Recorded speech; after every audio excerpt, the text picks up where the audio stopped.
각종 화약 무기를 먼 거리에서 날려대는 현대전에 비해서 칼과 창을 직접 맞대던 예전의 전투에서는 아군의 사기를 높이고 적군을 위축되게 만드는 것이 지금보다 더 중요한 요소 중에 하나였다고 하죠. 때문에 부대를 이끄는 장수들은 상대의 사기를 떨어뜨리기 위해 온갖 방법을 다 썼는데, 그 중에서도 오늘 이야기의 주인공인 소기파는 마치 호러 영화에서나 나올 만한 엽기적인 행동을 했다고 하는데요. 대체 어떤 행동을 했길래 실록에까지 이름을 남기게 된 것인지 지금부터 알아보겠습니다. 1510년에 부산포와 연포, 제포 등 산포에서 일본인들이 대규모 폭동을 일으킨 산포회란 사건이 발생했는데요. 산포란 조선 세종 시절 일본인들의 출입과 거주가 허락된 세포구를 말합니다. 대부분의 사람들이 산포회란 하면 그 시절 흔히 있었던 왜구들의 침입 정도로만 생각하시는 경우가 많지만, 그 속을 들여다보면 좀 더 복잡한 사정이 있었다고 하죠. 고려 말부터 이어진 왜구들의 침입은 조선 건국 이후에도 계속됐고, 이런 왜구들의 노략질은 조선과 명나라뿐만 아니라 일본의 무로마치 막부에도 큰 골칫거리였다고 합니다. 해적이나 다름없었던 왜구들의 노략질은 일본 본토라고 해서 피해가는 것이 아니었기 때문이죠.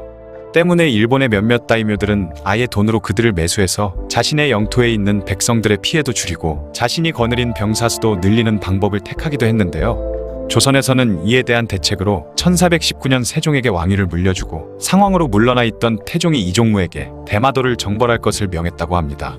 대마도를 아예 정벌해버리면서 왜구들에게 경고를 보내는 동시에 산포를 개항하고 외관을 두면서 일본인들의 무역활동을 비롯한 각종 상업활동을 장려하는 정책 또한 펼쳤기 때문에 왜구들의 수는 점차 줄어들게 되었다고 하죠. 하지만 오랜 시간 동안 자신들을 괴롭혔던 왜구에 대한 조선 백성들의 증오심은 생각보다 컸기 때문에 그때까지도 조선의 백성들이 바라보는 일본인은 자신들을 약탈했던 해적 집단에 불과했다고 합니다. 게다가 당시 조선에 온 일본인들 중 밀수를 하기 위해 들어왔던 범죄자들이 과격한 행동을 하면서 민폐를 끼치고 다니자 그들에 대한 반감이 더 심해졌죠. 때문에 산포를 개항하면서 조선의 영토 내에 일본인들이 사는 거주구역을 둔 것은 가뜩이나 서로 간의 갈등이 심하던 상황에 아예 불을 붙여버린 것이나 다름없었는데요.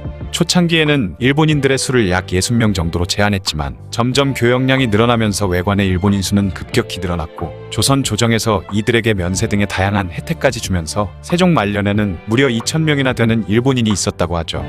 그 와중에 일부의 일본인들은 마치 지금의 중국 어선들처럼 정해진 구역을 벗어나 남의 구역을 침범해서 물고기를 잡거나 다른 무역선들을 약탈하는 해적질까지 하면서 민폐를 끼쳤기 때문에 중종 반정이 일어난 후 조선 조정에서는 이들 외관에게 내렸던 혜택들을 하나씩 줄여버렸습니다. 게다가 국가에서 이전과 달리 일본인들에 대한 혜택을 줄이는 것을 보고 일본인들에게 불만을 가지고 있던 조선의 백성들 또한 그들을 대놓고 멸시하고 차별하기 시작했죠. 부산포 첨사였던 이유증은 지나가던 일본인을 붙잡아 그의 머리카락에 노끈을 묶은 후 천장에 매달고 노끈을 활로 맞춰 그를 떨어뜨리면서 공포에 떠는 일본인을 보고 즐거워하는 놀이를 즐겼다고 하는데요. 그의 주위에 있던 조선 군인들도 그를 말릴 생각은 않고 오히려 이유증의 활솜씨를 칭찬하며 같이 즐겼다고 하죠. 이 사실을 알게 된 일본인들의 분노가 폭발하게 되고 마침 대마도주가 이들을 지원해 주겠다는 약속까지 하면서 산포에서 대규모 폭동이 일어나게 됩니다.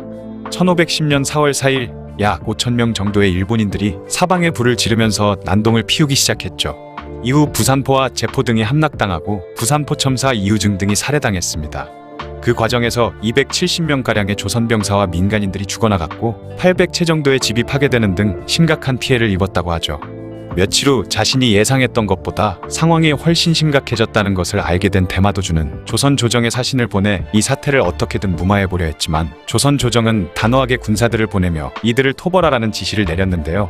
이때 일본인들을 상대로 가장 악명을 떨친 사람이 바로 오늘 이야기의 주인공인 소기파였죠.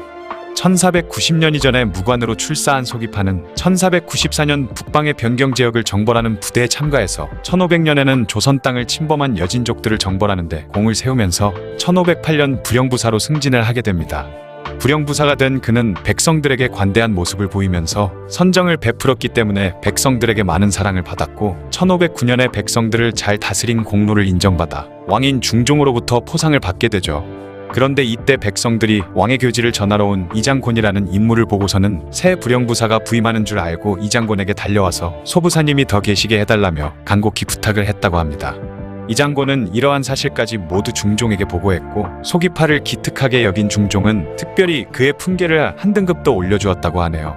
중종실록을 보면 당시 중종이 소기파를 두고 기파는 무인으로서 성격이 청렴결백하여 재물을 모으려는 노력을 하지 않으며 적을 만나면 용맹스럽기가 누구에게도 비할 수 없다라며 그를 높게 평가한 기록이 있다고 합니다. 중종의 말처럼 그는 재물이나 승진에 큰 관심이 없었고 오로지 전투에만 전념하며 묵묵히 임무를 수행하던 장수였다고 하죠. 그는 다음에 웅천에 현감으로 부임했는데 그곳에서도 백성들에게 잘 대해주며 어진관리로 널리 이름을 알렸다고 합니다.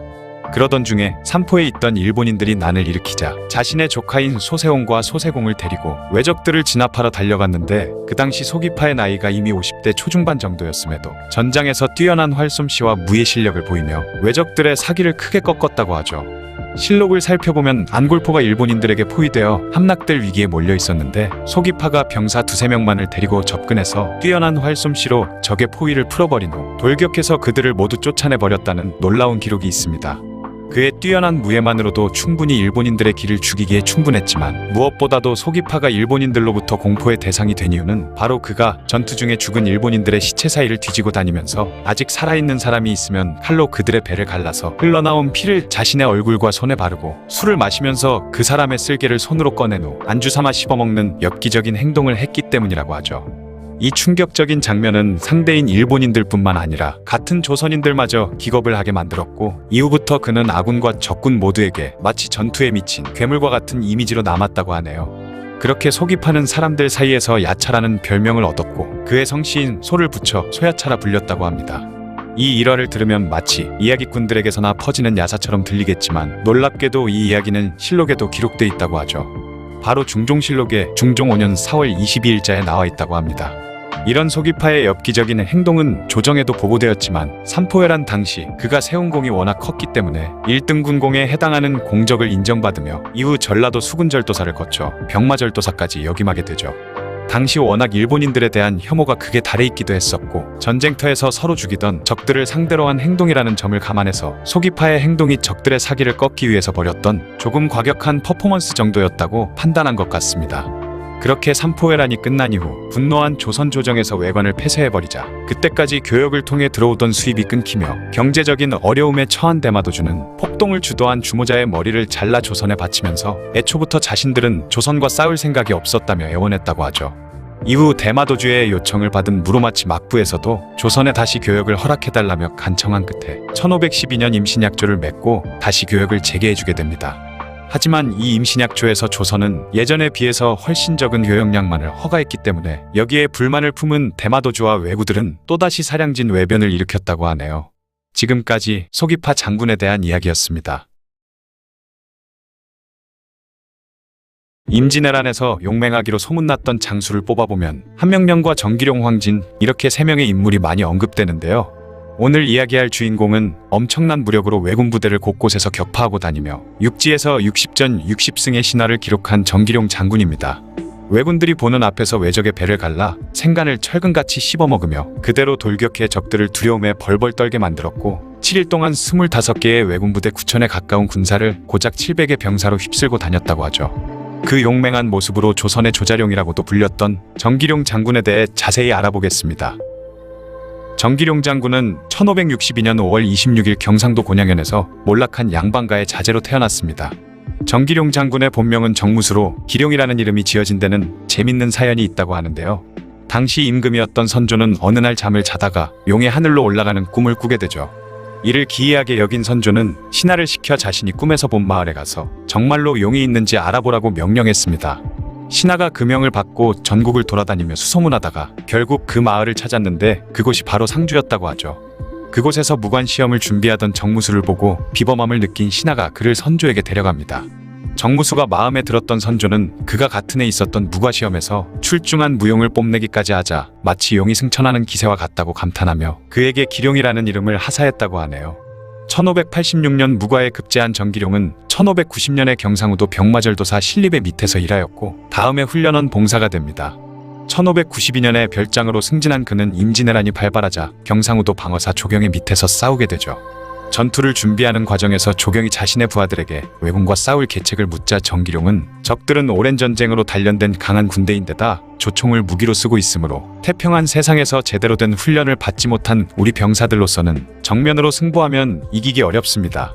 하지만 적은 보병 위주의 부대이니 말을 잘 타는 기병을 뽑아 적을 기다리고 있다가 뜻밖의 기습을 한다면 적은 반드시 놀라 흩어지고 혼란에 빠지게 될 것입니다. 이를 틈타 기병과 보병이 합세하여 적을 공격하면 이길 수 있습니다. 라는 조언을 올렸고 조경도 그 말을 옳다고 인정하며 정기룡을 돌격장으로 임명해 선봉에 세웠죠. 처음으로 왜군을 만난 거창 전투에서 구로다 나가마사의 선봉 500명과 정기룡 장군이 이끄는 수십 명의 기병이 맞부딪히게 되는데요. 많은 왜적들을 보고 병사들이 두려워하자 갑자기 혼자서 말을 몰아 돌진한 정기룡 장군은 적들의 한가운데를 종횡무진으로 누비며 왜군 수십 명을 쓰러뜨려 버렸습니다. 왜군들은 정기룡 장군의 압도적인 무력 앞에 놀라며 달아났고 용기를 얻은 부하들이 합류하며 결국 전투는 조선군의 승리로 끝났죠. 이어진 금산 전투에서는 돌격 명령을 받은 정기룡 장군이 적군 한가운데로 뛰어들어가 50여 명의 왜적들을 쓰러뜨리는 동안 본진에 있던 조경이 매복해 있던 왜적들에게 기습당해서 포로로 사로잡혀버리는 일이 생겨버렸죠. 이 사실을 알게 된 정기룡 장군이 혼자서 말을 달려 적진에 침입해 조경을 잡고 있는 적을 베어버리고 조경을 겨드랑이에 낀 채 가로막는 왜군들을 모두 돌파하며 탈출에 성공합니다. 단신으로 상관을 구출해오는 모습을 본 사람들이 마치 주군의 아들을 구해온 삼국지의 명장 조자룡을 보는 것 같다며 감탄했는데요. 그 공로로 그는 1592년 9월 곤양의 수성장이 되었으며 이때부터 정기룡 장군은 조선의 조자룡이라는 별명을 얻게 됩니다. 그는 10월에 벌어진 진주성 대첩에서도 조선군이 승리하는 데 기여했죠. 초유사 김성일은 정기룡의 명성을 듣고 각지에서 모인 의병들과 함께 외곽에서 진주성의 수비를 지원하라는 임무를 맡깁니다. 진주성 근처에 있는 살천장은 당시 조선군의 군량을 모아둔 중요한 장소였죠. 이곳을 약탈하려는 왜군들을 정기룡 장군이 조경영과 함께 의병들을 이끌고 공격해서 박살을 내버렸습니다. 이에 경상우도 감사가 된 김성일은 정기룡의 용맹함이 아주 뛰어나 여러 차례 전공을 세웠다. 비록 직책은 낮지만 왜적을 토벌하는 것이 시급하니 재능 있는 이를 끌어올려 쓰는 것이 옳다. 라고 말하며 정기룡을 상주의 판관으로 임명했죠. 임진왜란 초기에 상주성이 함락되면서 그 주변의 중요한 길목들을 일본군이 모두 장악하고 있어 북쪽으로 가는 통로가 막혀 있었는데요. 김성일은 이 같은 상황을 극복하기 위해 정기룡 장군에게 상주성을 탈환하라는 명령을 내립니다. 명령을 받은 정기룡 장군은 밤낮을 쉬지 않고 상주로 갔지만 이미 상주성과 주변은 모두 왜군의 소굴이 되어 있었죠. 왜군들은 상주성을 점령한 이후로 주변 지역을 돌아다니며 약탈을 계속했기 때문에 많은 백성들이 상주 서쪽에 용화동이라는 곳에 피신해 있는 상황이었습니다. 왜적들이 용화동을 공격하기 위해 움직인다는 보고를 받은 정기룡 장군은 근처의 관병과 의병들을 즉시 소집해서 용화동으로 달려갔죠. 성급히 공격을 시작하면 그 과정에서 백성들이 다칠 수 있다고 생각한 정기룡 장군은 적들을 밖으로 끌어내는 유인책을 쓴 후 왜군을 섬멸해버렸는데요. 덕분에 용화동에 있던 백성들은 한 사람도 다치지 않았다고 합니다. 이어서 왜군들이 남아있던 상주성을 공격할 때는 밤중에 화공을 써서 적을 혼란하게 만든 다음 기병들을 이끌고 돌격하는 작전을 펼쳤다고 하죠. 한쪽 성문을 비워둬서 왜군들이 도망가게 만든 다음 그 길목에 복병을 숨겨뒀다가 도망치는 왜군들을 박살냈다고 합니다. 정기룡 장군의 이러한 활약 덕분에 예천과 김천 간에 막혀있던 길이 뚫리게 되었고 그 공을 인정받아 정식으로 상주목사 자리에 오르게 되었죠. 정유재란이 일어났을 때도 고령에서 적장수를 생포한 공으로 병마절도사가 된 정기룡 장군은 일본군이 철수한 성주와 합천, 초계, 의령 등 여러 성을 탈환합니다. 이러한 공적들을 인정받아서 1610년에는 삼도수군 통제사 자리에까지 오르게 되죠. 정기룡 장군은 1622년에 통영 진중에서 병으로 생을 마감했으며 그에게는 충의공이라는 시호가 내려졌습니다. 정기룡 장군의 수많은 전공 중에는 그의 전공을 후손들이 기록한 행장에만 기록된 것이 많아서 검증을 하기가 힘들다는 아쉬움이 있는데요. 하지만 그를 직접 본 명재상 이원익이 임진왜란 때 큰 활약을 한 홍계남보다 뛰어난 장수라 평하며 홍계남보다 먼저 승진시켜야 한다고 주장했던 점, 실록에 따르면 명나라의 제동마귀가 이순신 정기룡 한명년 권율을 조선에서 제1의 장수로 꼽았다는 점 등을 봤을 때 이순신, 권율과 함께 언급될 정도로 많은 공을 세웠던 것은 사실이라고 보는 의견이 많다고 합니다. 별다른 공을 세우지 않은 사람에게 충무공과 같은 삼도수군 통제사 자리를 내리지는 않았을 테니 말이죠. 지금까지 조선의 조자룡이라고 불렸던 정기룡 장군의 이야기였습니다. 임진왜란의 영웅이라고 하면 이순신, 권율, 곽재우 같은 장군들이 먼저 떠오르지만 우리에게 잘 알려지지 않은 훌륭한 인물들도 정말 많죠. 여기 너무나도 큰 공을 세워 2년 6개월이라는 짧은 시간 만에 종 육품 현감에서 충청도 병마절도사까지 오른 사람이 있습니다. 바다에는 이순신, 육지에는 황진이라는 말이 나올 만큼 뛰어났던 천하무쌍 황진 장군인데요. 오늘은 이 황진 장군의 이름이 세상에 알려지기 시작한 웅치 이치 전투와 황진이 생의 마지막 불꽃을 태웠던 2차 진주성 전투에 대해서 알아보겠습니다.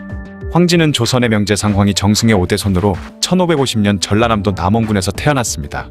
27세에 무과에 급제해 함경도에서 관직 생활을 시작했으며 1583년 여진족 3만 명이 침입한 이탄기의 난에도 참전해 공을 세웠다고 하죠. 1591년 종육품 동복 경감이 된 황진은 1년 전 조선통신사로 일본에 갔을 때 이미 외란이 일어날 징조를 알아챘기 때문에 공무가 끝나면 말타기와 활쏘기에 열중하며 전쟁을 준비했다고 합니다. 전쟁이 시작된 지 한 달 만에 한양에 이어 평양까지 점령한 왜군은 곧이어 전라도로 눈을 돌리게 됩니다. 임진왜란 당시 호남은 조선의 배후기지로서 식량과 무기 공급처 역할을 하는 아주 중요한 곳이었기 때문이죠. 그래서 이곳을 점령해 조선군에게 가는 보급물자를 끊고 바다에서 자신들을 박살내고 다니는 이순신을 고립시키기 위해서 왜군 육군단 총사령관 고바야카와 다카카게가 15,000명의 병력을 이끌고 전주로 진격하기 시작합니다. 왜군들이 전주로 들어가기 위해서는 웅치와 이치라는 두 고갯길을 넘어야 했는데 고바야카와는 부하인 안코쿠지를 시켜 웅치를 공격하고 자신은 이치로 쳐들어갔죠. 조선군은 웅치에서 좁은 고개를 일진, 이진, 삼진으로 나누어 수비하며 격렬하게 저항했지만 점점 밀려나기 시작했고 일진과 이진이 깨지자 장수들은 결국 뒤로 물러나기로 하는데요. 김제 군수 정담만이 나는 이곳에서 퇴각하느니 한 명의 왜군이라도 더 죽이고 이곳에서 죽겠다라며 마지막까지 싸우다가 장렬하게 전사했습니다. 황진이 웅치에 도착하니 이미 웅치는 일본군에게 점령당했고 안코쿠지가 전주성을 점령하기 위해 안덕원의 군대를 주둔시켜두고 있는 상황이었죠. 이에 황진은 새벽이 될 때까지 기다렸다가 군대를 이끌고 안코쿠지의 진영을 기습해서 적장 1명을 포함하여 3,000명의 왜군을 섬멸하는 대승을 거두었습니다. 패배한 왜군은 소양평 방면으로 도망갔는데 황진은 이를 추격하여 박살낸 후 남은 병사들을 모아서 이치고개로 향했죠. 그는 이 전투의 공로로 종오품인 훈련원 판관으로 승진하게 됩니다. 전쟁이 시작된 이후 해전이 아닌 육전에서 왜군의 본진을 습격해 큰 승리를 거둔 것은 처음이었기에 의미가 큰 전투였죠. 웅치 전투가 끝나고 며칠이 지난 후 고바야카와가 10,000명의 본진 병력을 이끌고 이번에는 이치고개로 진격했습니다. 총사령관이었던 권율이 이끄는 부대가 이치고개를 지키는 중이었고 웅치 전투에서 대승한 황진이 여기에 합류하게 되죠. 황진은 왜군의 조총 공격을 대비하기 위해 미리 고갯길에 있는 나무 위의 잎사귀를 다 잘라내고 사람 키 이상의 기둥만 남겨둬서 탄환을 피하기 위한 엄폐물로 사용했습니다. 그 당시 조총은 1분에 한 발씩만 발사가 가능했지만 왜군들은 조총의 발사 방식을 획기적으로 개선하는 데 성공했는데요. 병사들을 3열 종대로 서게 한 후 첫 번째 줄이 조준해서 총을 쏘고 나면 그 다음 줄이 달려나가 총을 쏘고 다시 그 다음 줄이 달려나가 총을 쏘는 방식으로 화약에 불을 붙이는 시간을 절약한 것이죠. 하지만 조선군도 경험이 쌓여서 왜군 1열이 총을 쏘고 2열이 앞으로 나오는 동안 활 시위를 당긴 후 다시 숨는 방식으로 싸우면서 더 이상 순순히 당해주지 않았습니다. 조총으로는 답이 없다는 걸 깨달은 왜군은 칼을 들고 가까이 접근하기 시작했는데 이때 황진이 달려나가서 왜군 서너 명의 목을 단숨에 베어버리자 용기백배한 황진의 부하들도 대장을 따라 용맹하게 싸우기 시작했죠. 이에 왜군들이 더 많은 병력을 투입시키자 황진은 활을 쏘기 시작해서 백발백중의 솜씨로 왜군을 사살하기 시작했습니다. 황진은 전투 도중 허벅지에 총알을 맞았음에도 때로는 활을 쏘고 때로는 칼을 든 채 미친 듯이 날뛰며 무쌍을 찍는 모습을 보였고 그런 황진을 본 왜구들이 점점 그에게 공격을 집중시킨 결과 황진은 끝내 머리에 총을 맞고 쓰러지게 되는데요. 황진이 쓰러지자 놀란 아군 병사들이 도망가려고 했지만 권율이 칼을 빼들며 후퇴하는 병사들은 투구에 표시를 해두고 나중에 목을 베어버리겠다는 엄포를 놓으면서 병사들의 기강을 잡은 끝에 치열했던 이치 전투에서 끝내 승리를 거머쥐게 됩니다. 그런데 놀랍게도 황진 장군이 머리에 총을 맞긴 했지만 죽은 것은 아니었는데요. 날아온 총알이 투구를 뚫고 들어오면서 힘이 약해진 까닭에 심각한 부상을 입지는 않았고 단지 순간적으로 충격을 받은 황진이 기절하면서 쓰러지게 된 것이었습니다. 깨어난 황진 장군이 돌아오자 전주 백성들이 눈물을 흘리며 그에게 감사한 마음을 전했다고 하네요. 이순신에게 패배했던 일본 입장에서는 어떻게 해서든 육지로 진격하여 호남 지역을 점령하려고 했지만 웅치와 이치에서 황진의 맹활약으로 결국 전주성을 지켜내게 됨으로써 호남 지역이 왜군의 말발굽에 짓밟히지 않을 수 있었죠. 후방이 안전해졌기 때문에 이순신도 안심하고 바다로 나가 수많은 전투를 승리로 이끌 수 있었다는 점을 생각해보면 이 웅치와 이치 전투가 얼마나 중요했는지 알 수 있습니다. 이치 전투에서 승리한 이후 권율과 황진은 병사들을 이끌고 북상해서 수원성을 지키러 갔죠. 이후 권율은 행주산성으로 내려가 행주대첩을 벌이게 되었고 황진은 수원에 진을 치고 왜군을 주시하고 있었는데요. 어느 날 수원 사평에서 정찰을 하던 도중 왜군이 갑자기 기습 공격을 하자 깜짝 놀란 조선군 장수들이 급히 퇴각해버리면서 전방에 나가 있던 황진 혼자만 왜군에게 포위되고 말았죠. 왜군들은 황진을 사로잡기 위해 멀리서 포위만 하고 있었는데 이때 황진이 오히려 갑자기 앞으로 돌격해 왜군들을 베어버리기 시작했습니다. 황진은 하루도 아닌 무려 이틀 동안이나 혼자서 치열한 전투를 벌이다가 마침내 말을 빼앗아 좌우로 종횡무진 왜군들을 마구 베어내는 어마어마한 무쌍을 찍으며 본진으로 귀환했다고 하죠. 이 공으로 절충장군 겸 충청도 조방장으로 승진했고 다음 해에는 충청도 병마절도사로 다시 승진하게 됩니다. 그 많은 전투에서 승리했던 이순신이 계속 정삼품에 머물러 있다가 삼도수군 통제사로 오르며 겨우 종 2품이 되었는데 임진왜란이 일어난 지 6개월 만에 종 6품에서 종 2품까지 승진했던 것을 보면 임진년의 황진의 활약이 참으로 대단했다고 보시면 될 것 같네요. 충청도 병마사가 된 황진은 왜군 7본창 중 한 명이었던 후쿠시마 마사노리가 지키던 경기도 안성의 축산성을 빼앗아 한양으로 올라가는 왜군의 보급로를 끊기도 했죠. 이에 한양을 점령하기 어렵게 되자 명나라와 휴전한 왜군은 남해안으로 내려가던 중 갑작스러운 도요토미 히데요시의 명을 받게 됩니다. 진주성을 공격해 김시민이 대승을 거뒀던 1차 진주성 전투의 패배를 서력하고 진주성 내에 살아있는 모든 생명을 말살하라는 명이었죠. 이에 고니시 유키나가, 가토 기요마사, 모리 히데토모, 고바야카와 다카카게 등이 대대적인 진주성 공격을 준비했는데 그 수가 무려 10만에 달했습니다. 이 소식을 듣자 명나라를 비롯해 도원수 권율, 심지어 왕인 선조마저 진주성을 포기하게 되는데요. 하지만 진주성이 뚫리면 그곳을 전진기지로 삼아 왜군들이 호남까지 노리게 될 것은 불을 보듯 뻔한 일이었죠.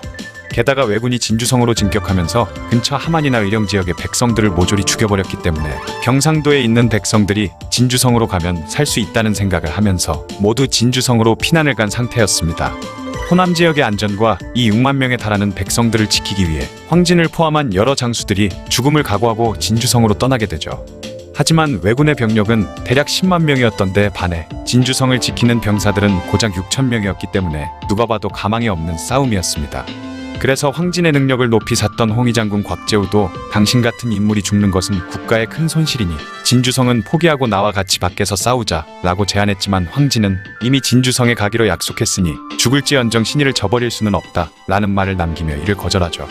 6월 21일 10만의 왜군대 6천명 조선군 간의 본격적인 2차 진주성 전투가 드디어 시작되는데요. 첫날부터 황진이 뛰어난 활솜씨로 활약했다는 기록들이 많이 남아있는데 여기서 잠시 황진의 활솜씨를 짐작할 수 있는 일화를 하나 알려드리겠습니다. 무민공실기에 의하면 일본의 통신사로 따라간 시절 일본인들이 조선통신사의 길을 죽인답시고 50보 떨어진 곳에 관역을 세워놓고 이를 쏘아 맞춘 후 자신들의 실력을 과시하는 일이 있었다고 하죠. 하지만 이를 본 황진은 태연하게 그 관역 옆에 훨씬 작은 관역을 세우고 화살 한 발을 날려서 관역을 명중시킨 다음 다시 화살 두 발을 연속으로 쏘아서 날아가는 새 두 마리를 떨어뜨려 이를 지켜보던 모든 사람들이 감탄했다고 합니다. 다시 본론으로 돌아와서 전투가 진행되는 동안 황진에게 화살을 갖다주는 사수만 두세 명이 있었는데 그들의 손이 바쁠 정도로 황진은 쉴 새 없이 활시위를 당겼다고 하는데요. 어찌나 빨리 활을 쏘는지 앞서 쏜 화살이 적병의 몸에 맞기도 전에 그 다음 화살이 날아갔다는 기록도 있습니다. 전투 5일째인 6월 25일 왜군이 동문의 망루를 가져와 높은 곳에서 화살을 쏘기 시작하자 조선군도 그 높이에 대항하기 위해 토산을 쌓기 시작했죠. 그런데 놀랍게도 인부들과 일반 병졸들이나 할 작업에 황진도 참여해서 직접 토산을 쌓기 시작했습니다. 지금으로 치면 별 3개인 군단장 직위의 황진 장군이 앞장서서 백성들과 같이 흙을 나르니 감동한 병졸들과 백성들은 용기 백배해서 토산을 금세 쌓게 됐다고 하네요. 그 후 조선군은 토산 위에 천자총통을 놓고는 시원하게 왜군의 망루를 부숴버렸죠. 그 다음 날에는 왜군이 커다란 나무 방패에 소가죽을 두른 후 그 아래에 숨어서 성문 주변을 파내는 작전을 쓰기 시작했습니다. 하지만 이를 본 황진이 먼저 바위를 떨어뜨려 가죽을 찢어지게 만든 후 기름을 먹인 불화살을 명중시켜 그 방패를 불태워버리면서 공들여 만든 왜군들의 공성병기는 허공으로 날아가 버렸죠. 6월 27일 왜군의 귀갑차 공격에 동문이 허물어지자 황진 장군이 아래로 내려와 몰려드는 적병들을 베어넘기기 시작했고 그동안 병사들이 성문을 수리하면서 수비를 이어나간 끝에 간신히 성을 지켜낼 수 있었다고 합니다. 그렇게 압도적인 병력차에도 일주일이 넘도록 공격을 잘 막아내던 조선군이지만 6월 28일 그들에게 크나큰 시련이 닥치게 됩니다. 바로 황진 장군이 시체더미 속에 숨어있던 왜군 저격병이 쏜 탄환을 머리에 맞고 전사해버린 것이죠. 단순히 산술적으로만 보면 사람 한 명이 죽는다고 해서 큰 영향이 있지는 않겠지만 절망적인 상황 속에서 계속 전투를 이어나갈 수 있었던 이유는 바로 성 안에 있던 대부분의 사람들이 황진 장군에게 의지하고 있었기 때문인데, 그런 황진이 죽자 병사들의 사기가 크게 꺾이면서 싸울 의지를 잃게 되었고, 결국 그 일이 있은 지 하루 만에 진주성이 점령당하고 맙니다. 황진 장군이 죽었다는 소식을 들은 이순신 장군도 황진이 죽었으니 나란 일이 어긋나게 되었구나 라며 탄식했다고 하는데요. 당시 살아남았던 백성들도 입을 모아 황진 장군이 살아있었다면 진주성을 지켜낼 수 있었을 것이라 얘기했다고 합니다.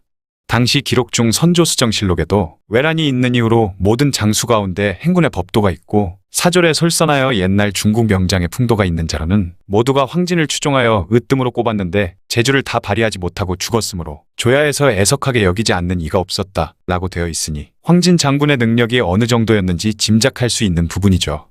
2차 진주성 전투는 결과적으로는 패배했던 전투였지만 이 전투 이후로 두려움을 느낀 왜군들은 이후로 호남 공격을 포기하게 되는데요. 그 이후 4년간 호남 지역에서 한 번도 전투가 없었던 점에서 본다면 9일간 죽음으로 항전했던 것이 결코 헛된 패배가 아니며 임진왜란사를 바꿔버릴 정도로 의미가 큰 전투였다고 할 수 있겠습니다. 웅치, 이치 전투에 이어서 2차 진주성 전투의 활약을 생각해 본다면 임진왜란사에서 황진 장군의 활약이 실로 크다고 할 수 있겠죠. 지금까지 임진왜란의 또 다른 영웅, 무쌍신화의 황진 장군에 대한 이야기였습니다.